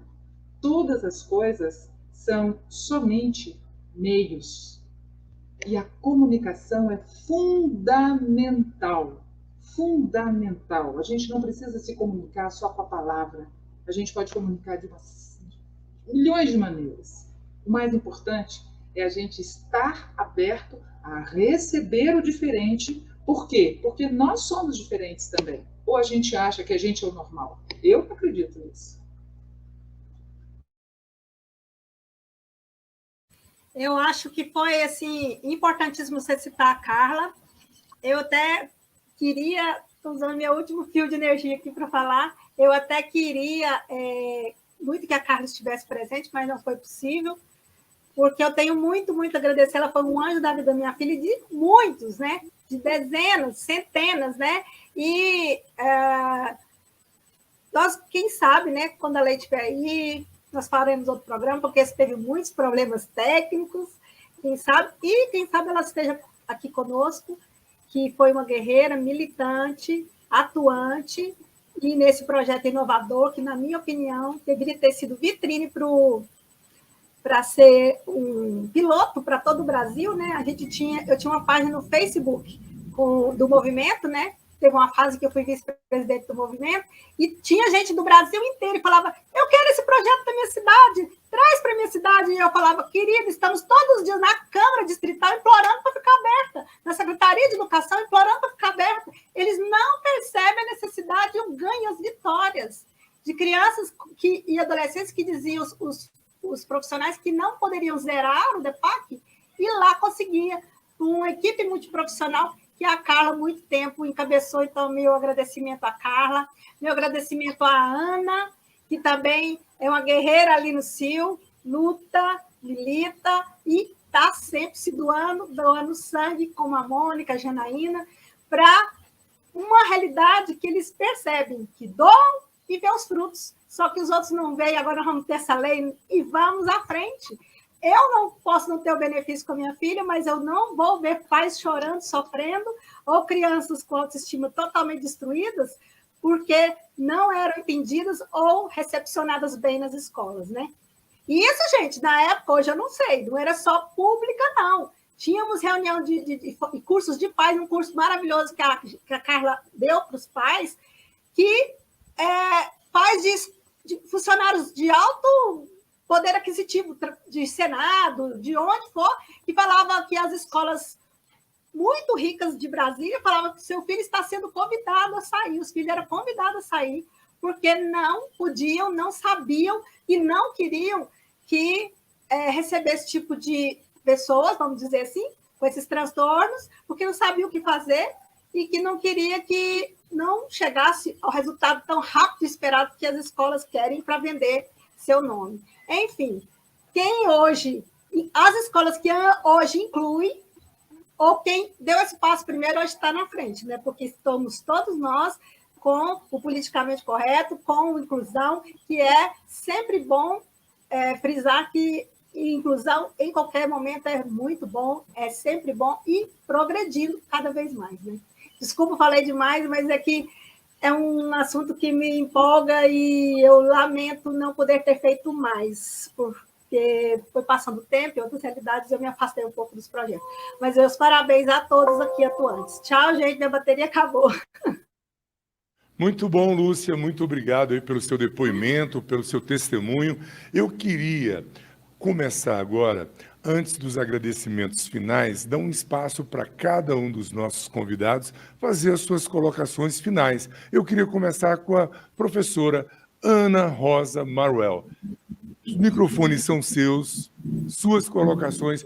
Já lhe pedindo perdão, professora Ana, por esses problemas técnicos e botando o Live Jornal à sua disposição e também já lhe cobrando, já lhe intimando para que a gente, da próxima vez que voltar com esse assunto, a gente vai te comunicar e te chamar para fazer parte com a gente. Por favor, as suas considerações. É um prazer, né? Muito obrigada. A gente entende, problemas técnicos acontecem, né? Então, aqui, para finalizar, eu gostaria de dizer que eu me sinto muito feliz, né, com a tramitação desse PL. É uma demanda antiga. A gente está sempre, assim, lutando, né, para manter os atendimentos aos alunos e a importância do serviço público, né? Porque a gente, na escola pública, lá atrás, por lei, é forçado a prestar o serviço, e aí, posteriormente, muitas escolas particulares foram procurar, né, assim, o Centro de Línguas, recomendadas até pela Secretaria de Educação, porque quando recebia algum aluno, queria saber como atender, como fazer uma adaptação, como que eu vou lidar. E por incrível que pareça, às vezes a pessoa não sabe nem como dar bom dia, né, porque acha que aquele aluno que chegou, ele é tão esquisito que você não pode sequer cumprimentar. Então, eu estou muito feliz que a gente está vendo mais esse avanço na educação, fruto de luta de pessoas que não se conformaram, o que é muito importante, né? Tentam nos calar, mas a gente não se cala, porque essa formação em língua, ela também te forma como indivíduo, você passa até a entender, né, o seu papel ali na sociedade e a aprender a não abaixar a cabeça, e que você tem um talento e que você vai conseguir desenvolver seus sonhos. Então, é isso que a gente quer que os nossos alunos sintam, né? Então, muito agradecida por esse debate, é muito importante, a gente está sempre com esse assunto na pauta. É uma honra estar aqui com Mônica, que no início da minha carreira no ensino especial, foi uma fala dela que muito me motivou e me instigou, eu nunca esqueci. Essa fala que ela citou agora da Carla, eu sempre cito ela. E então, para concluir, eu gostaria de te falar, Mônica, que hoje eu tenho muito orgulho de ter na minha escola uma diretora que é fruto da inclusão, né? Ela era uma professora na regência, então, de certa forma, quando ela tinha um aluno na inclusão na sala de aula dela e precisava da gente na sala de recursos, ela estava sob o nosso comando. A gente, quando fazia uma coordenação coletiva, era ela que estava sentada lá escutando a gente. E hoje em dia ela é diretora. Ela é a nossa chefe e ela tem uma visão muito inclusiva e ela procura fazer de tudo para que a escola seja inclusiva e acolha esses alunos. Então, é só para deixar esse exemplo, que eu estou presenciando isso concretamente aqui, eu estou vendo isso acontecer aqui na minha vida, né? E isso serve, assim, um pequeno exemplo, mas serve para todos, né? Qualquer um dos nossos alunos, qualquer um, pode vir a ser um presidente da República também, para a gente não se esquecer nunca disso. É verdade. É muito bacana isso que você falou. É um exemplo para todos nós. E vocês quebraram aí as regras, lutaram e conseguiram essa vitória. E nós do Live Jornal, nós que fazemos a comunicação, devemos agora vestir essa camisa de divulgar, de falar mais sobre esses assuntos, para quebrar esses paradigmas, para levar para as pessoas que têm esse problema, que tem solução. Tem solução. E como você falou e citou, eu quero agora passar a vez para a professora Mônica Viane, para ela fazer as suas considerações. Professora, é com a senhora. Obrigada. Ana, suas palavras são, assim, uma delícia, não tem outra palavra. Uma delícia, é bom demais. Eu lembro do seu rosto. Eu falei, nossa, se ela já está mais velha, eu estou bem mais velha. Foi muito bom te ver, foi maravilhoso rever Janaína. A batalha não foi só de boca, foi muito perigosa para os nossos cargos de trabalho, né? Mas eu não vi ninguém desistir. Eu acho extremamente importante também citar a doutora Liviane Desgualdo, da Faculdade de São Paulo, que foi, durante mais de ano, ela me aturou sempre nos e-mails e sempre respondendo a todas as dúvidas que eu tinha, e ela sempre foi muito receptiva. A doutora Isabela Monteiro, também de Brasília, fonoaudióloga. A Silvia, em Brasília, década de 80, fez maravilhas para os DEPACs. Enfim, Lúcia Andréa, você realmente fez tudo de bom quando você acordou em estar conosco naquele momento. Obrigada por ter fotografado aquele momento, audiência pública. Obrigada por estar junto com a gente. Agradeço imensamente a Regina por esse espaço tão importante e todos os colegas que estão aqui nessa roda de conversa hoje. E ao povo de casa, à família, não desista. Não é porque a lei vai sair, porque ela vai, que a gente pode sentar. Não sente. Do professora Mônica Viane, sua participação e por sua... Queria agradecer também o professor Luiz Gustavo Varejão Cime, da Associação Brasileira de Dislexia ABD, e quero deixar, professor, os microfones abertos para que o senhor faça aí os convites, para que as pessoas procurem informação aí junto da ABD. Os microfones são seus. Muito obrigado, Derbal. Foi um prazer enorme estar aqui diante de tantas colegas professoras com um trabalho tão lindo e uma oportunidade tão importante, né, para que a gente use os veículos de comunicação para disseminar essa informação. A gente está, como eu disse há pouco, à beira de um marco histórico para a educação do nosso país, mas isso não significa que o trabalho está se encerrando, né? Muito pelo contrário, o trabalho está começando, então a gente precisa muito de todos unidos, todos coesos, devidamente organizados em prol do objetivo que é fazer da educação do país, do nosso querido Brasil, cada vez melhor. Então, mais uma vez, muito obrigado pela oportunidade, foi um prazer estar aqui com todas vocês. Doutor, eu não me canso de agradecer pela participação de todos vocês, pedir perdão de coração pelas falhas técnicas. É um assunto que a gente tinha que ficar conversando dias, não só horas. Infelizmente, o tempo corre, né? Mas eu quero deixar aqui, em nome da Regina, do Live Jornal, esse canal aberto para vocês, para qualquer coisa, qualquer novidade, nos procure e vamos divulgar, vamos trabalhar esse tema. E, de coração, eu agradeço e peço mais uma vez perdão. Agora eu quero falar com a nossa Regina Sena. Tudo bem, Regina? Apesar das falhas, o nosso programa chegando ao fim. Por favor, Regina, suas colocações.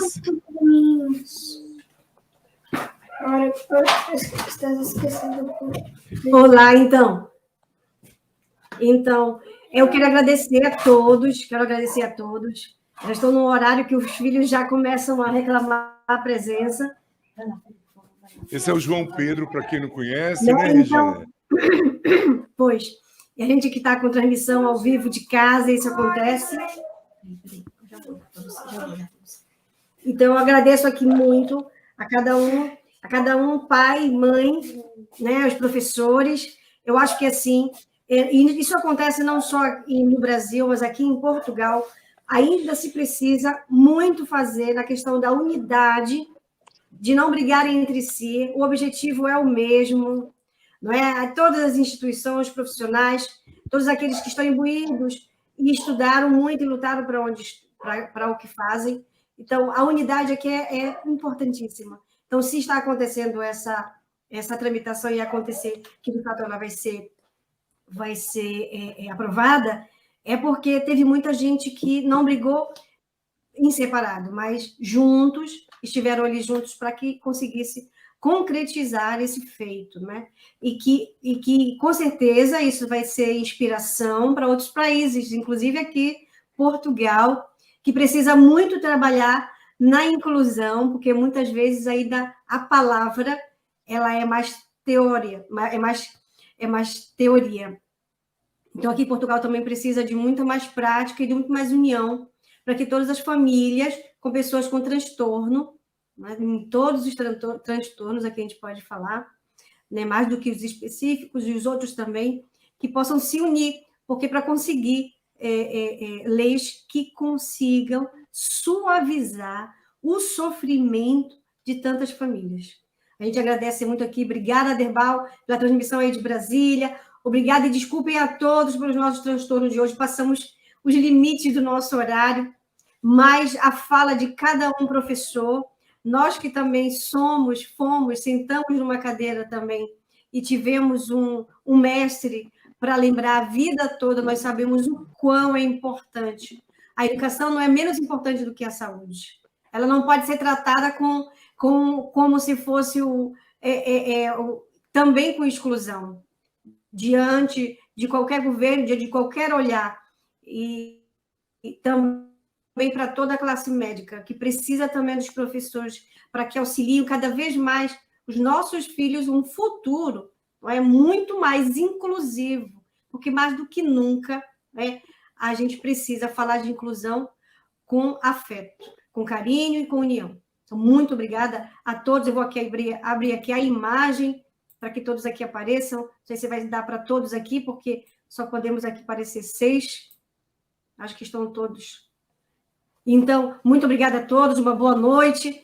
A gente vai se encontrar no próximo Live Jornal, mas com certeza com a dívida, né, Derbal, Daniele, com a dívida de que faltou muito para que a gente conseguisse aqui o êxito que nós gostaríamos, porque diante de um tema tão importante para todo o Brasil e para um exemplo de outros países também do mundo. Obrigada a todos os profissionais. É isso aí, Regina. Obrigado você também. Muito obrigado por você estar aí, mexendo aí, cuidando de tudo. Eu sei que a técnica sua é perfeita, o problema hoje foi a internet. Dani, meu anjo, suas colocações finais. Obrigado pela sua participação, pela sua brilhante participação. Os microfones são seus. Obrigada.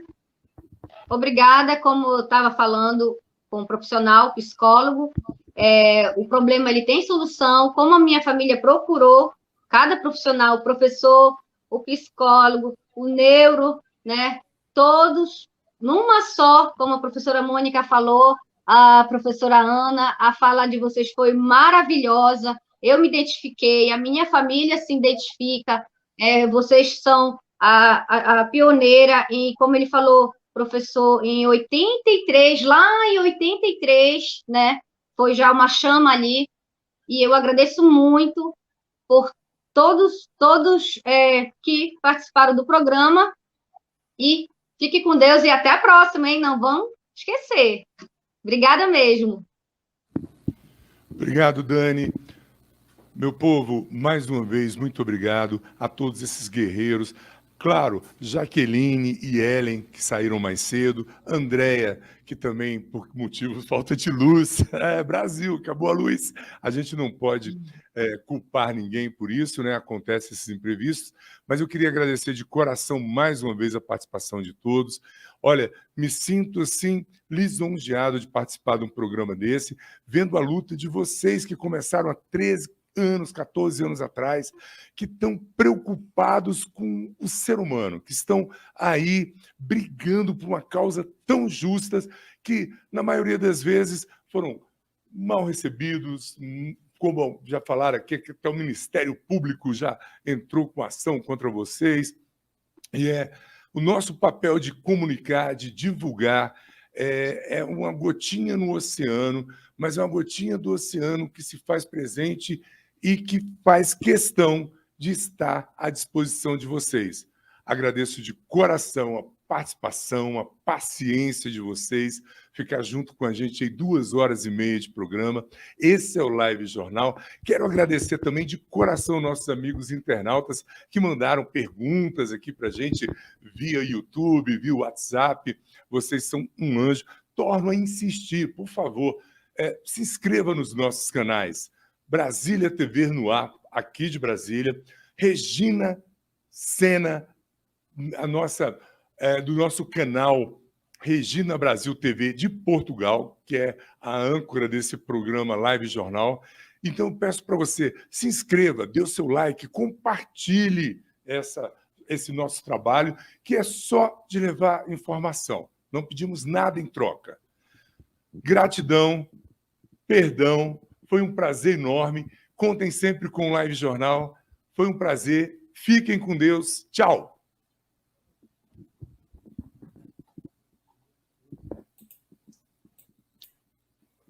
Pronto.